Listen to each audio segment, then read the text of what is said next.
A day in my life is a full-time mom as content creator, may anak na pasaway. For today's video pala mga mami, maghuhugas tayo ng plato natin pinagkainan kanina. So pagpapasensya nyo mga mami, makikita nyo na medyo marami-rami itong hugasan ko. Kasi simula umaga pa to at saka panggabi na inaswan ko na lang yung hugasan. So ayan mga mami, tinanggalan ko na pala ng kanin-kanin yung mga plato para naman pagkatapos masabunan na natin. So ayan na mami, pagpasensya nyo na kung paulit-ulit na lang yung mga nagiging content ko sa araw. Ito lang kasi laging routine ko, hugas ng plato, maglaba, maglinis ng bahay, at yun lang talaga lagi ginagawa ko, wala lang iba. So ayan guys, for the sabon-sabon ng person, alam nyo ba mga mami, wala na ako ibang masabi dito sa mga content ko, nabubulol pa naman ako paminsan-minsan, kaya pagpasensya nyo na kung mga voice over ko kung hindi nyo maintindihan kasi wala talaga ako masabi, kaya pinapulit-ulit ko na wow.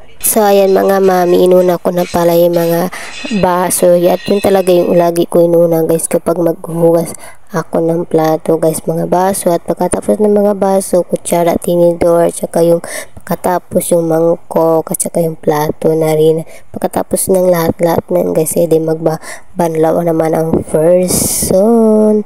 Pagpasensya nyo na yung paghuhugasan namin guys kasi wala po kaming lababo, kundi dito lang kami sa may lapag naghuhugas. Kasi mga mami, yung inupahan pala namin is kwarto lang, walang kusina, walang lababo, kundi kwarto lang pang tulog. Kaya mga kusina namin guys is sa labas, at yung saan kami naghuhugas dito kung saan din kami naliligo. Kaya pagpasensya nyo na guys kung makikita nyo naghuhugas kami dito kung saan kami naliligo sa labas.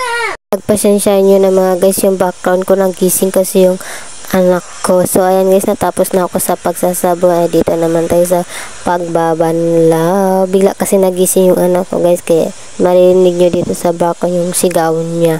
Ewan ko bakit, nadaman-daman yata yung person, Charles. Guys, kahit pa ulit-ulit may magiging content ko guys, panoorin nyo pa rin po at supportahan nyo po ako, at lagi nyo po akong i-follow at supportahan guys, kahit pa ulit-ulit na naging content ko guys. Support nyo po ako at follow nyo po ang aking page, at panoorin ang aking mga daily routine at daily vlog. Maraming salamat sa inyo po sa support at sa paniniwala sa akin. Maraming salamat po sa mga solid supporters ko dyan, at sa mga followers ko, at sa nanood ng mga daily routine ko at daily mini vlog ko. Maraming salamat sa inyo po sa pananood. Walang sawang nagpapasalamat po ako sa inyo. Maraming salamat po. So ayan guys, tapos na tayo. Nagbubulas ng plato. Thank you for watching. Bye bye.